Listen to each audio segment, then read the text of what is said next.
Sejam todos bem-vindos. Meu nome é Márcia Evangelista Borges. Eu fui aluna bolsista do PIBIC pela bolsa da CNPq da UniOeste, com trabalho chamado Otimização da Produção Enzimática pelo fungo filamentoso termotelomeres heterotálicos PA2S4T. Minha orientadora foi a Bruna Detoni e os outros autores são José Luiz, Marina Quimico. E meu orientador foi Alexandre Mahler, pelo Centro de Ciências Médicas e Farmacêuticas no campo de Cascavel, Paraná. Para podermos começar a falar da biotecnologia, do próprio trabalho em si, precisamos entender que o objetivo dela é desenvolver e manter processos e produtos com benefícios para a saúde. Com seu avanço da sua forma industrial, a biotecnologia industrial se tornou possível graças às enzimas fúngicas, que apresentam características de reutilização de resíduos, maximização da produção e facilidade de seu manejo. Ou seja, você consegue mexer e manusear ela de uma forma que você consegue fazer ela se tornar um produto beneficiado para a biotecnologia industrial. E dessa razão, essas propriedades fazem com que ela seja cotada futuramente para a realocação de base fóssil em energia renovável, as enzimas desses fungos, né? Então, precisamos falar um pouco sobre os fungos filamentosos, que eles são eucariotos heterotróficos. Eles dependem de fontes externas de carbono para seu crescimento. Por causa dessa dependência, eles são afetados pelas condições ambientes nas quais eles estão inseridos. E dessa forma, quando são afetados, eles vão gerar enzimas como forma dessa forma de afetar eles serão essas enzimas, que são a pectinase e a invertase, basicamente, as que eu citei nesse trabalho. A pectinase ela é responsável por catalisar a quebra da pectina, e a invertase é responsável por catalisar a quebra da sacarose e gerar os açúcares invertidos. E ambas são amplamente utilizadas na indústria de alimentos. A partir disso, o objetivo do trabalho foi analisar a produção de invertase e pectinase pelo fungo filamentoso termotelomeres heterotálicos PA2S4T, utilizando meio cana e casca de laranja como fonte de carbono.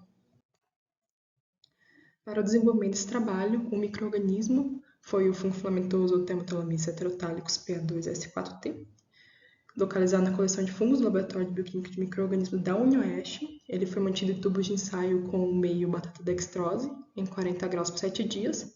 Após isso, foi colocado 9 ml em cada tubo de solução de esporos, retirada 1 ml para um Erlenmeyer, que foi do experimento de CCR, o delineamento composto central rotacional.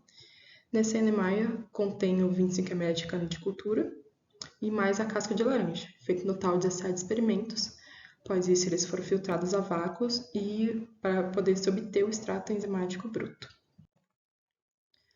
Após isso, do extrato enzimático bruto, foi feita a dosagem enzimática e a determinação proteica, sendo a dosagem enzimática pela metodologia DNS, onde foi utilizado o substrato sacarose e a pectina, em 55 graus Celsius, a última temperatura, e lido em 540 nanômetros, enquanto que a determinação proteica foi pela metodologia de Bradford, e lido em 595 nanômetros, utilizando o padrão albumina de soro bovina.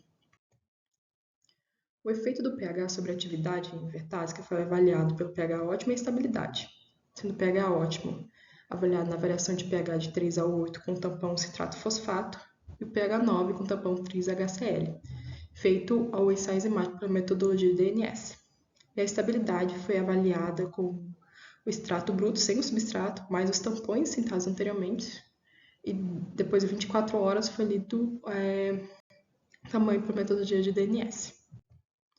Em relação sobre esse efeito da temperatura, a temperatura ótima foi determinada pela metodologia de DNS na variação de tempo de 30 a 80 graus Celsius.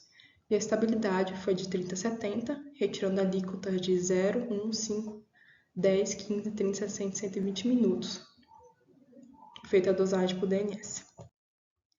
Aqui eu apresento uma parte dos resultados. Essa aqui é uma tabela de matriz das condições de cultivo das respostas geradas, onde as variáveis foram a temperatura, tempo de cultivo e casca de laranja, com 17 ensaios.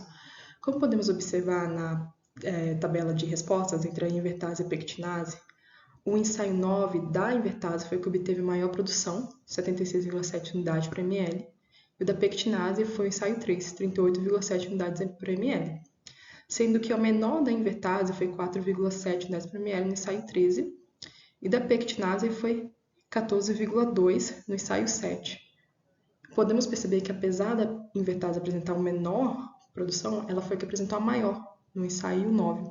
Por isso que ela foi escolhida para os próximos passos, utilizando realmente o ensaio 9.